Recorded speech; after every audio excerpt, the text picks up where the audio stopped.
मोअज़्ज़िज़ नाज़रीन कराम, देखो और सुनो में आप सबको खुशामदीद।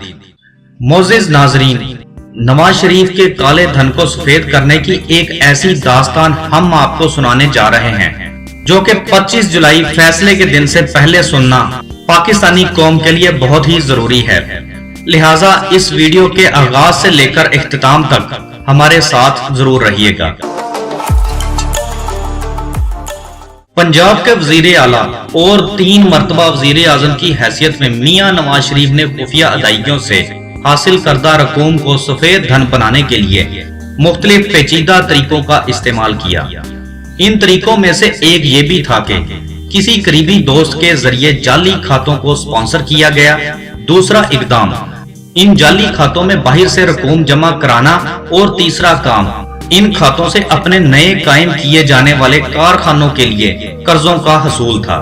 इस मकसद के लिए नवाज शरीफ, उनके मरहूम वालिद मोहम्मद शरीफ और भाई शहबाज शरीफ, अब्बास शरीफ ने बाकायदा प्लानिंग की और बैरून मुल्क मकीम अपने दोस्त पाकिस्तानियों में से बाएतमाद अफराद का इंतखाब किया जो उनकी भेजी हुई रकूम को उनकी ख्वाहिश के मुताबिक बैरून मुल्क जमा करा सकें और पसंद करदा जायदादों को खरीदें और इससे मुतल्लिका दीगर तमाम अमूर मुकम्मल राजदारी में रखें। इस मकसद के लिए जावेद कयानी, सलमान जिया, मोहम्मद रमजान और असगर अली का तकर्रर किया गया।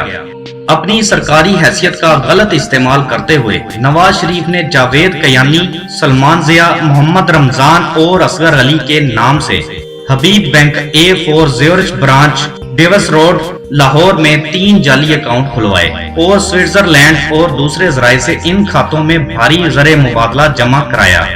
बाद इन खातों से बैंक के रिकॉर्ड के मुताबिक वाशिंगटन में मुकीम नवाज शरीफ के जाती दोस्त शेख सईद को रकम मुंतकिल की गई। इंडिपेंडेंट की तहकीकात के मुताबिक साबिक वजीर खजाना इसहाक डार, जो कि अब नवाज शरीफ के समधी भी हैं, उन्होंने काला धन सफेद करने में अकाउंटेंट का किरदार अदा किया। इसहाक डार के करीबी अजीज, जो इंग्लिस्तान में रिहाइश पजीर हैं और काजी खानदान के नाम पर जाने जाते हैं, शरीफ खानदान ने इस खानदान के 3 अरकान काशिफ काजी, सिकंदर काजी, नुज़रत गौहर के नाम पर 3 जाली अकाउंट खोले। काजी खानदान का इस सिलसिले में जो मौक़िफ़ सामने आया वो ये था, इसहाक डार ने ये अकाउंट उनके इल्म में लाए बगैर खोले। काजी खानदान ने बताया कि इसहाक डार ने उनसे शनाख्ती कार्ड पाकिस्तानी पासपोर्ट बनाने के लिए हासिल किए, लेकिन उन्हें बाद में मालूम हुआ कि उन शनाख्ती कार्ड पर 3 जाली अकाउंट खोले गए हैं जिनमें 5 मिलियन पाउंड जमा कराए गए थे।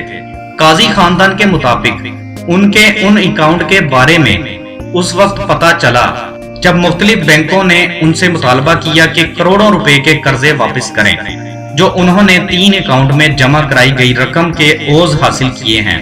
काजी खानदान के सरबराह मसूद काजी के मुताबिक इसहाक डार, जो इंग्लैंड में चार्टर्ड अकाउंट की तालीम के दौरान उनके पास रहते थे और वो उसे बेटों की तरह समझते थे, उसने शनाख्ती कार्ड लेकर जाली अकाउंट खुलवाकर नवाज शरीफ के लिए कर्जे हासिल किए। काजी खानदान ने बैंकों के नोटिस मिलने के बाद जब इसहाक डार से राब्ता किया तो इसहाक डार ने कहा, परेशान होने की कोई बात नहीं, सब कानूनी अमल है। उसके बाद लिखाई के माहिरीन ने भी तस्दीक की कि अकाउंट्स खोलने के लिए दस्तखतों और काजी खानदान के शनाख्ती कार्ड्स पर किए गए 3 असल दस्तखतों में वाज़िह फर्क है। तो ये थी मुख्तसर सी दास्तान के एक बेगुनाह खानदान को नवाज शरीफ की बदउनवानियों का सामना करना पड़ा और इससे अंदाजा होता है कि जो खानदान अपनी करप्शन छुपाने के लिए और अपनी बदउनवानियों से मजीद फायदा उठाने के लिए अपने करीबी दोस्तों के मुस्तकबिल की परवाह नहीं करता, तो वो शख्स आम लोगों के साथ क्या बर्ताव करता होगा। तो 25 जुलाई फैसले का दिन आप सबके हाथ में है। वोट डालने से पहले सोचिएगा जरूर। अल्लाह हामियो नासिर।